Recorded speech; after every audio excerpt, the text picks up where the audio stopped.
Dmitry Medvedev, a powerful ally of Russian President Vladimir Putin and himself a former president, warned this weekend that Putin might be forced to use nuclear weapons if Ukraine's counteroffensive succeeds. This latest nuclear threat followed a drone attack in Russia that struck a high-rise. Quoting, "Just imagine that the offensive, in tandem with NATO, succeeded and ended up with part of our land being taken away. Then we would have to use nuclear weapons by virtue of the stipulations of the Russian presidential decree," Medvedev said in a Telegram post. Earlier this month, Putin revealed that a batch of nuclear weapons had been moved to Belarus to serve as what he called a deterrent. The U.S. Defense Intelligence Agency warned that it had no reason to doubt that information.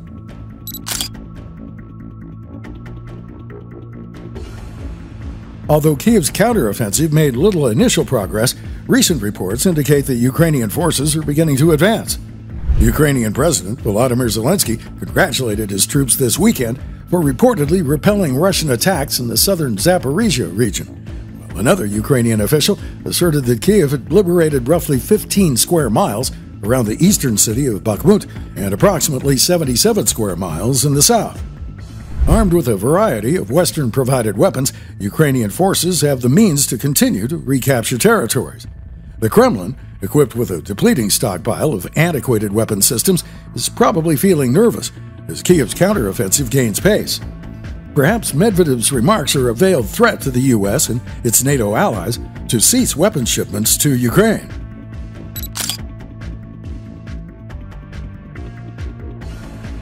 There's fear that tactical nuclear weapons could be part of Putin's war plans. Since many of Moscow's missile delivery systems are dual use, meant for both nuclear and conventional weapons, it would be very difficult for adversaries to spot preparations for a nuclear attack. These warheads can be delivered by a number of vessels, including torpedoes, missiles, and gravity bombs from air, ground, or sea forces. Russia has more nuclear weapons than the U.S., including perhaps roughly 2,000 working tactical warheads. As explained in greater detail by Reuters, the United States has around 200 such weapons, half of which are at bases in Europe. These 12-foot B-61 nuclear bombs, with different yields of 0.3 to 170 kilotons, are deployed at 6 air bases across Italy, Germany, Turkey, Belgium, and the Netherlands. The atomic bomb dropped by the United States in the Japanese city of Hiroshima in 1945 was about 15 kilotons. Last October, Putin referenced his country's military doctrine to underline that Russia would use weapons of mass destruction to protect its sovereignty, territorial integrity, and to ensure the safety of the Russian people. According to the Kremlin, Russia's war in Ukraine is in pursuit of existential interests, and if NATO takes control of Ukraine, Russia could be next in line. The Biden administration also fears that Ukrainian success in its counteroffensive could impact Russia's grasp on Crimea, which U.S. Secretary of State Antony Blinken has referred to as a Russian red line in the past. If Crimea is threatened, Putin might be more inclined toward nuclear escalation. The White House has been careful to tread lightly when it comes to this red line. Since the war began, the U.S. has refused to provide long-range MGM-140 Army tactical missile systems, ATACMS, due to concerns that Kyiv would use these weapons to launch attacks deep inside Russian territory. While many analysts assert that Putin's threats will never translate into kinetic action, the Kremlin's nuclear-related rhetoric should be taken seriously.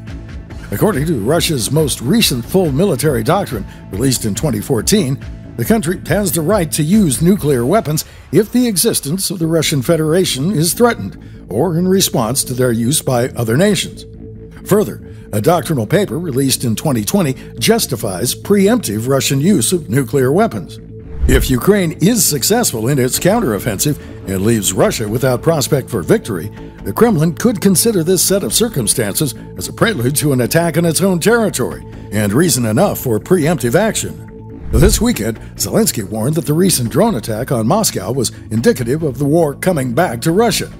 The Ukrainian president continued, saying that in light of the Kremlin's war, it was only natural and absolutely fair for the battle to take this turn. In the past, Kyiv has been careful not to claim responsibility for UAV attacks on Russian territory.